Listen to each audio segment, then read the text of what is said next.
La Iglesia Evangélica Emaús, Fuente de Salvación. El Ministerio Evangelístico La Palabra de la Reconciliación. Y el Instituto Bíblico Seminario Teológico Emaús te invita a escuchar por esta tu emisora la Palabra Diaria con el pastor y maestro Berry Chaviedo. Está atento a lo que Dios va a ministrar a tu vida. Dios les bendiga, mis amados. En el nombre de nuestro Señor Jesucristo, les doy la más cordial bienvenida a esta disertación de la palabra. Este es su servidor Berry Chaviedo. Se siente honrado y bendecido de parte de Dios de poder compartir en esta hora el contenido más grande de todos los tiempos, el contenido de la bendita palabra de nuestro Señor. Quiero invitarles en este momento a meditar en la palabra de Dios en el libro de Jueces, en la historia de Gedeón haciendo frente a los madianitas. Esta porción bíblica es una porción maravillosa porque nos habla acerca de un acontecimiento bien peculiar. Se nos dice que el pueblo de Madián era tan numeroso como la arena que está a la orilla del mar, que no se podía contar. Era un ejército innumerable el que venía a hacer frente a Israel. No la tenía nada fácil Gedeón en su misión de ir como juez de Israel a hacer justicia el Señor por mano de él frente a los enemigos de su pueblo. Ahora dice que ante aquella gigantesca multitud incontable, 32,000 valientes de Israel se atrevieron a ir al frente de ellos. Los de Israel se podían contar, lo que quiere decir que aquella multitud era muchísimo más grande que los 32,000 que venían de la nación israelita. Sin embargo, estos hombres aparentemente estaban armados de valor para hacer frente a sus enemigos, una labor realmente suicida, pudiésemos decir, porque lo superaban por una medida demasiado desproporcional. Sin embargo, ellos estaban allí, pero Dios, conociendo el corazón, porque es Dios quien conoce el corazón de cada uno de nosotros. El hombre mira la apariencia, pero Jehová mira el corazón. Él sabía que de aquellos 32,000 había una gran multitud que tenía miedo, que no tenía el valor para ir a enfrentar a aquel gigantesco ejército y en aquella labor aparentemente suicida, repito.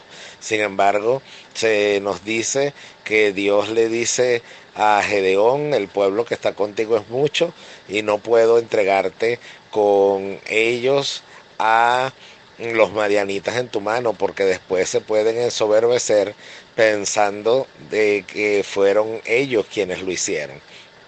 Así que dile que el que de entre ellos tenga miedo, que se vuelva al campamento. Sucede que dice que de los 32,000 se fueron 22,000 y quedaron solamente 10,000.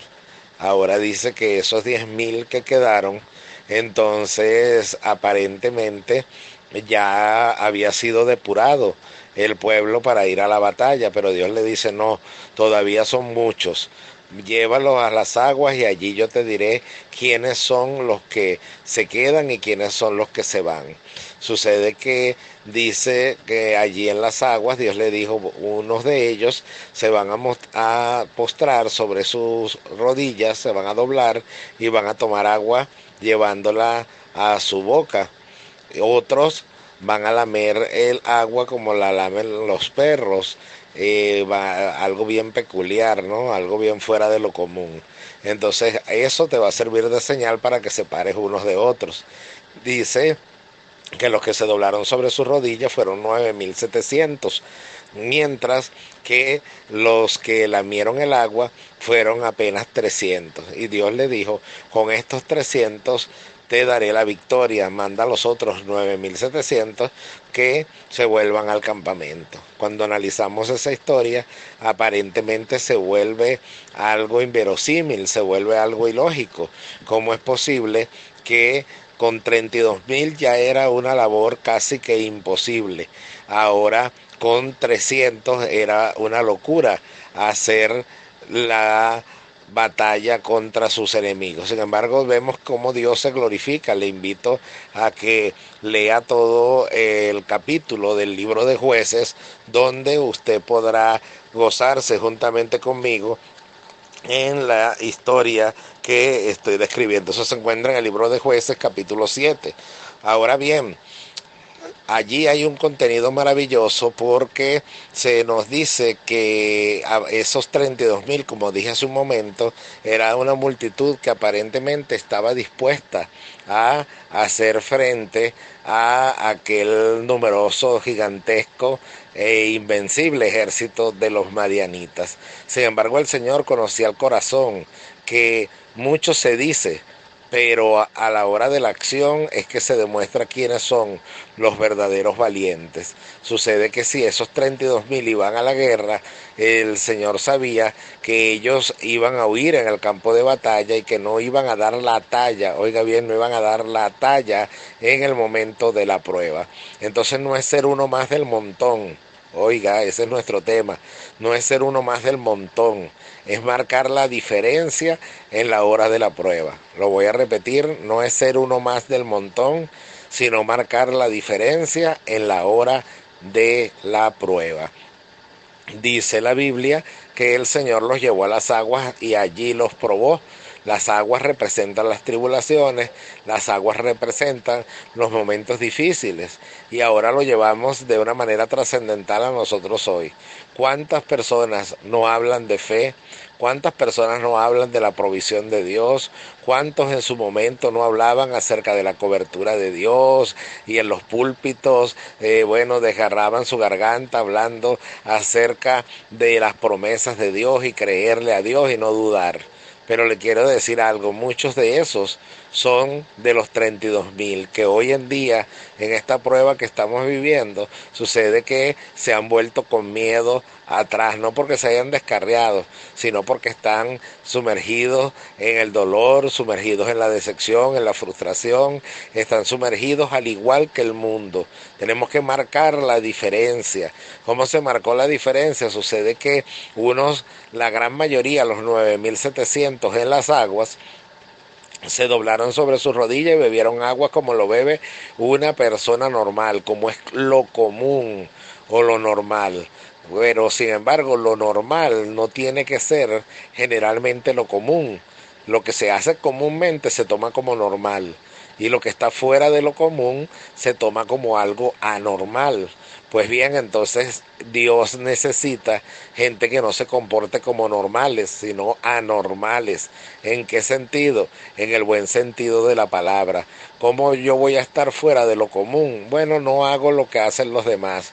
¿Qué es lo común ahorita? Que sigamos la corriente de todo lo que nos rodea, que sigamos diciendo las palabras que el mundo dice, sigamos sembrando la duda, la decepción, la frustración, la oscuridad con nuestras palabras, nuestras acciones, las manos caídas, las rodillas paralizadas. Así está el mundo y así está un gran número del pueblo de Dios que dijo en su tiempo que iban a ir a la batalla y que estaban restiados con el Señor cuando llegase la hora de la prueba, pero ahora llegó.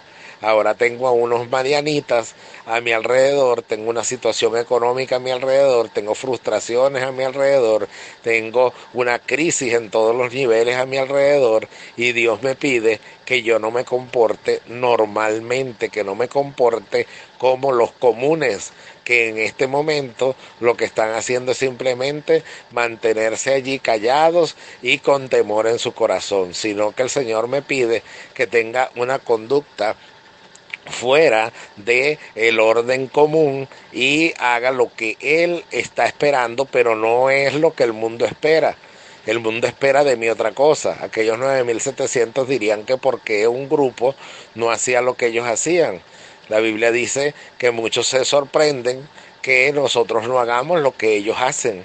Entonces también la gente en estos momentos dicen, pero cómo ellos pueden hablar de esperanza, cómo ellos pueden cantar coros, cómo pueden ellos seguir predicando, si aparentemente Dios se ha olvidado del mundo, si aparentemente Dios se ha olvidado de la nación, si aparentemente Dios no está con nosotros. Entonces, ¿por qué ellos siguen hablando? ¿Por qué siguen con gozo? ¿Por qué siguen con cántico? ¿Por qué siguen con esperanza? ¿Por qué tienen las neveras vacías y las despensas vacías y sin embargo siguen creyendo? Lo que pasa es que nosotros no seguimos el grupo que hacen los demás. Es hora de marcar la diferencia en la hora de la prueba. En la hora de la prueba es que se sabe quién realmente es de los que pertenecen al grupo escogido de Dios. Muchos son los llamados y pocos son los escogidos. Muy pocos son aquellos que entran por la puerta estrecha y por el camino angosto que conduce a la vida. Eso es lo que el Señor espera. No seamos uno más del montón. Que el hermano fulano está que no quiere hacer absolutamente nada por el Señor, que está encerrado en sí mismo, que está amargado, que está atemorizado, que el otro líder se comporta de esa manera, que el otro guía espiritual se comporta de esa manera también. Nosotros no tenemos que imitar lo que los demás hacen, no tenemos que ser uno más del montón. No seas uno más del montón, sé de los que le creen al Señor, que en tu casa la gente pueda ver que usted marca la diferencia, que usted no se dobla sobre sus rodillas a tomar el agua como lo hacen ellos, que no se anda quejando todo el día como hacen ellos, que no andan todo el día metido en las noticias como hacen ellos, que no andan repitiendo las tragedias como ellos lo hacen, sino que somos portadores de buenas noticias y por lo tanto hay alegría y por lo tanto hay gozo en nuestro corazón. ¿Por qué? Porque llevamos unas buenas noticias. Todo el que es evangélico es alguien que porta buenas noticias, porque la palabra evangelio significa buenas noticias. Entonces no propagamos las noticias que propagan los demás, ni las catástrofes que anuncian los demás, sino que anunciamos las buenas nuevas de salvación, y que aunque sobre este mundo se avecinan juicios y que estos son apenas dolores de parto, sin embargo, a todo aquel que confía y espera en el Señor nacerá el sol de justicia y en sus alas traerá salvación, y saldremos y saltaremos como becerros de la manada. Entonces, seamos diferentes. El diablo espera que nosotros seamos uno más del montón. Entonces es fácil, fíjese que cuando vivimos circunstancias, es fácil comportarse como se comportan los demás, que el vecino fue violento con nosotros, que nosotros también seamos violentos con él, que nuestro esposo o esposa actúa con amargura hacia nosotros, que nosotros también nos comportemos con amargura. Pero la Biblia dice que no paguemos a nadie ojo por ojo, ni diente por diente. ¿Por qué? Porque seríamos uno más del montón. Entonces haga lo contrario de lo que Satanás está esperando que usted haga, que usted se comporte como uno más. ¿Qué hace uno más del montón? Sigue bravo. ¿Qué hace uno más del montón? Da malas contestas. ¿Qué hace uno más del montón? Vive en ira, vive en amargura, vive en frustración. ¿A cuántas personas hoy en día no les podemos ni siquiera dirigir la palabra porque andan en una condición de irritabilidad debido al mismo ambiente y la misma situación que vivimos? Eso es lo normal, pero yo no quiero ser normal de esa manera, porque lo común no es que sea normal. Más bien lo que es realmente normal es creerle al Señor, es confiar en el Señor. Y si por eso el mundo nos tiene por locos, y si por eso el mundo nos tiene por anormales, entonces para ellos lo seremos así. Pero para Dios somos del pequeño grupo selecto que le cree y que se comporta de manera diferente. Entonces amemos a nuestros enemigos, hagamos bien y oremos por aquel que nos aborrece, nos ultraja y nos persigue, que el que nos pida llevar carga con él 1 milla, vayamos 2, que aquel que nos quita la túnica le entreguemos también la capa. Entonces nosotros vamos a ser diferentes a todos los demás. Y dice la Biblia que es lo que pasa. Dice que los gentiles se comportan de una manera determinada, pero nosotros somos hijos de nuestro Padre que está en los cielos, y por lo tanto debemos tener una conducta diferente. Vivimos momentos muy difíciles es común para todos los que nos rodean, cristianos y no cristianos. Lo que no es común es la manera como vamos a reaccionar en este momento de prueba. ¿Cuántos son de los que le creen al Señor? ¿Cuántos son de los valientes que se atreven, aunque vean que ya no tienen a los 32.000 que estaban antes, que ni siquiera tienen a los 9.700 que estaban antes, sino que son 300 nada más, que aparentemente se van a lanzar a una masacre colectiva? Sin embargo, ellos van creyendo que Dios los seleccionó para algo especial. Para esta hora hemos llegado, para esta hora hay un grupo que sirve verdaderamente de luminares en medio del mundo. Espero y aspiro en el nombre del Señor que usted sea uno de ellos y que yo sea uno de ellos, de los que tienen una conducta diferente en medio de la hora de la prueba, porque la hora de la prueba es quien determina quién verdaderamente no solo habla, no solo dice que está en el ejército, sino que está dispuesto a ir a la batalla. No sea de los que dicen una cosa y hacen otra, sea de los que tienen fe y también tienen obras para demostrar la fe que hay en sus corazones. Que Dios les bendiga, mis amados hermanos.